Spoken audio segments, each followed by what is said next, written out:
गद्दार राहुल गांधी तक पहुंच जाएगी, इसका वो उत्तर दे। एक बात जरूर कह दो, अगर राहुल गांधी ये समझते हैं कि वो देश से गद्दारी करेंगे और बच जाएंगे, तो राजनीतिक तौर पे तो वो खत्म हो ही चुके हैं।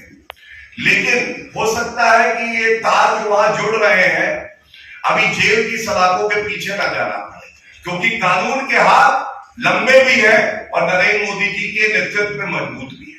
झूठ के लिए माफी तो केवल एक ही नेता मांगता है, वो है राहुल गांधी। जैसे उसने सर्वोच्च न्यायालय में राफेल के लिए मांगी थी। लेकिन मैं आपके पास बड़ी जिम्मेदारी से प्रमाण लेके आया हूं।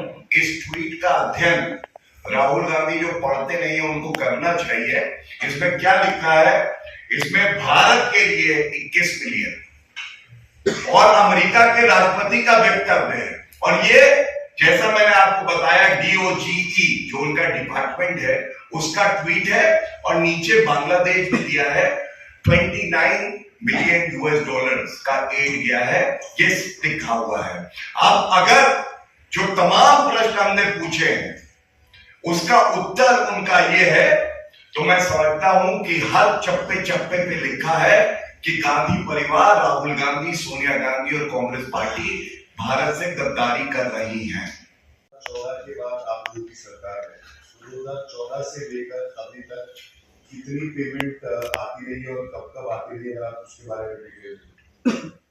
देखिए, जैसा मैंने आपको अभी बताया कि जो गवर्नमेंट फंडिंग थी, government funding reduce from 2,115 million US$ during the UPA tenure to only 1.5 billion US$ under the NDA government. And most importantly, जो बात आप कह रहे हैं, मुझे उम्मीद थी ये सवाल जरूर पूछा जाएगा। जब देश विरोधी जो संस्थाएं हैं, जो लोग हैं, उन पे कार्रवाई होती है तो सबसे ज्यादा दर्द किसे होता है? राहुल गांधी को होता है। मैं आपको उदाहरण के साथ बताता हूं। सबसे पहले एमनेस्टी इंटरनेशनल, इसके खिलाफ कार्रवाई करी नरेंद्र मोदी जी की सरकार ने करी, तो कांग्रेस पार्टी और राहुल गांधी का वक्तव्य क्या आया? भारत का लोकतंत्र खतरे में है क्योंकि यहाँ पे अभिव्यक्ति की आजादी नहीं बची है। ये नहीं कहा गया कि जांच होनी चाहिए, ऐसी संस्था को सजा मिले अगर वो देश के कानून का पालन नहीं करे। उसके बाद न्यूज क्लिक एक एजेंसी, ईडी जांच कर रही है, सर्वोच्च न्यायालय राहत नहीं देता है, वो केस क्वॉश नहीं होता है। आवाजें कहां से आई समर्थन में?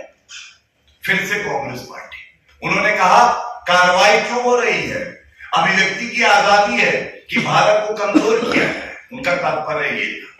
इसके बाद FCRA लाइसेंसेस जो है, फॉरेन कंट्रीब्यूशन आता है, अगर आप जो मानक है, जो कानून है, उसका पालन नहीं करते हैं तो वो रद्द किए गए। कहां से आवाज आई? दर्द किसको हुआ?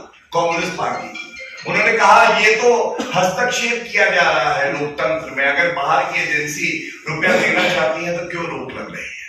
और अंत करूंगा, जो संस्थाएं आतंकवादी गतिविधियों में प्रथम दृष्टया लिप्त हैं, जैसे PFI से समर्थन लेना कांग्रेस पार्टी, और उसके बाद जब उस पर बैन लगा तो सबसे ज्यादा दर्द हुआ तो राहुल गांधी और कांग्रेस पार्टी को।